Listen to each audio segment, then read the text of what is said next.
Raia wa Israel, ninataka kuwashukuru. Ninataka kuwashukuru watu wetu wa ajabu. Wakati mlionyesha uthabiti, mlipokaa katika sehemu za kujilinda na makazi ya hifadhi, tulipata pamoja mafanikio makubwa sana. Wanajeshi wetu mstari wa mbele na nyinyi nyuma ya mstari.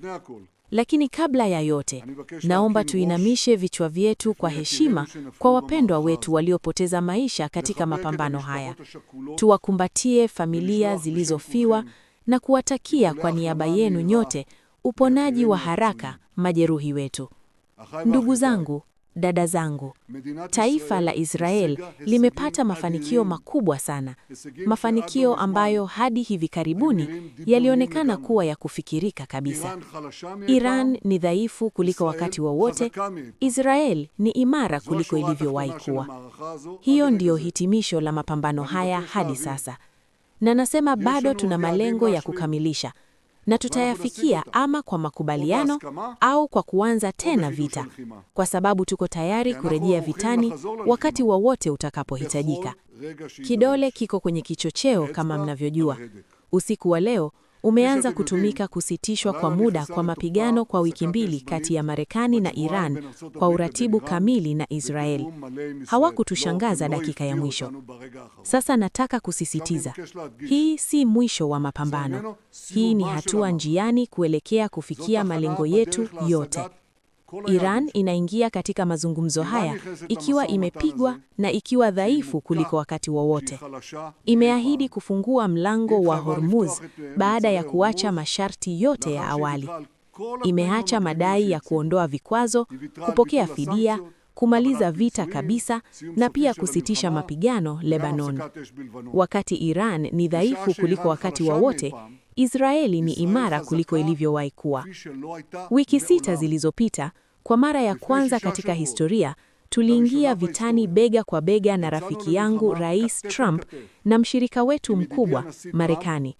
Tulianzisha operation ya kihistoria, operation kubwa zaidi kuwahi kufanyika katika Mashariki ya Kati. Jambo kama hilo halijawahi kutokea katika historia ya Israeli. Ushirikiano kama huu kati ya Israeli na Marekani dhidi ya adui wetu mkubwa haujawahi kuwapo. Na ndiyo, naweza kuwahakikishia wanaohofia uhusiano wangu na Rais Trump kama alivyosema, "You guys are great." Tunazungumza kila siku na tunatabasamu tunaposikia tathmini hizi. Yeyote anayechagua kupuuza nguvu ya ushirikiano huu, anapuuza ukweli. Kama alivyosema leo waziri wa ulinzi wa Marekani, kuna heshima kubwa kwa Israeli kama mshirika wa vita. Heshima kwa ujasiri wetu, kwa uhodari wetu, kwa ustadi wetu. Heshima hiyo imefikia kiwango cha juu sana. Rais Trump, Donald, rafiki yangu, nataka kukushukuru kwa uongozi wako na kwa urafiki wetu. Urafiki wetu wa kina. Urafiki wa kina kati ya Marekani na Israeli unabadilisha uso wa Mashariki ya Kati. Tulitoka pamoja kuondoa tisha la kuwepo cha taifa la Israeli na dunia huru kwa ujumla. Na tunatekeleza jukumu hili hatua baada ya hatua, lengo baada ya lengo.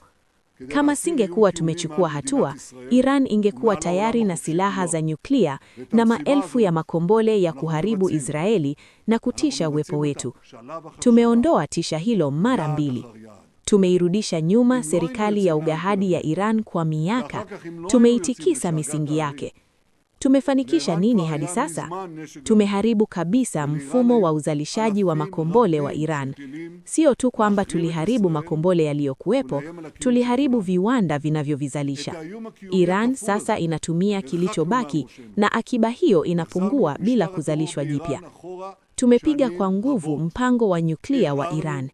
Tumeharibu miundo mbinu nyingi ya nyuklia, viwanda vya centrifuge na mengi zaidi. Tumeua wanasayansi wengine wa nyuklia walioungana na waliouliwa hapo awali. Kuhusu maliri ya nyuklia iliyobaki Iran, kama viongozi wa utawala wa Trump walivyosema, maliri hiyo itaondolewa Iran, ama kwa makubaliano au kwa kuanza tena vita. Tumeharibu mfumo wa fedha na uzalishaji wa silaha wa walinzi wa mapinduzi.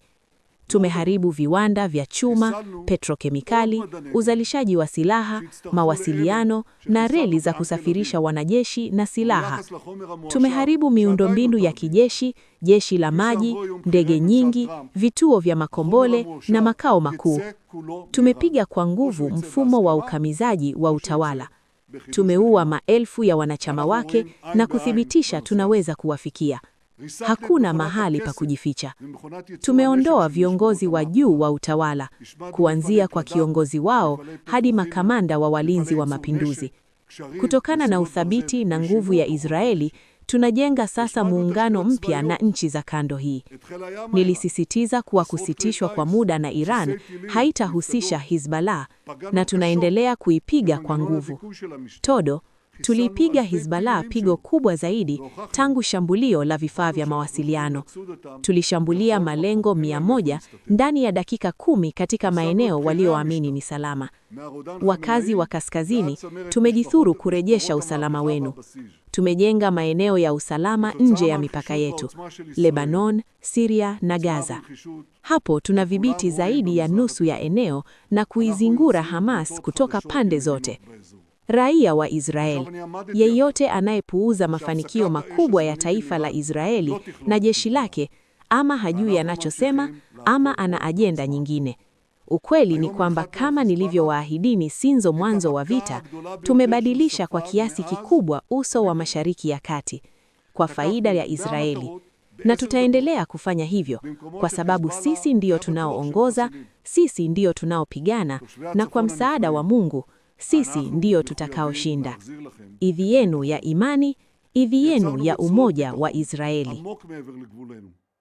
בלבנון, בסוריה, בעזה, שם אנחנו שולטים בלמעלה ממחצית הרצועה וחונקים את החמאס מכל עבר. אזרחי ישראל, מי שמנסה להתעלם מההישגים הכבירים הללו, הישגים כבירים של מדינת ישראל וחיילי ישראל, מי שמנסה לגמד אותם, או שלא יודע על מה הוא מדבר, או שהוא מדבר מתוך שיקולים זרים. כי האמת פשוטה. כפי שהבטחתי לכם, עוד בתחילת מלחמת התקומה, שינינו את פני המזרח התיכון לטובת ישראל באופן דרמטי, ונמשיך לעשות זאת. כי אנחנו הצד היוזם, אנחנו הצד הלוחם, ובעזרת השם, אנחנו הצד המנצח. חג מימונה שמח, אזרחי ישראל. חג אחדות ישראל. תרבחו ותסעדו.